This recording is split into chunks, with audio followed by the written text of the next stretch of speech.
hari ini tanggal 25 Desember 2023 pada pukul 18.30 izin melaporkan situasi arus lalu lintas di seputaran Pos Pampauwo masih terpantau ramai lancar terkendali.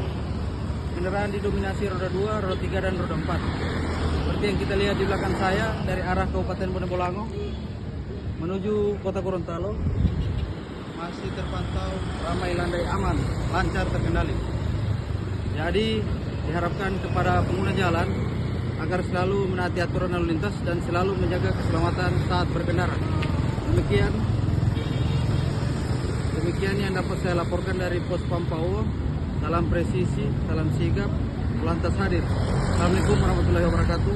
Selamat malam komandan.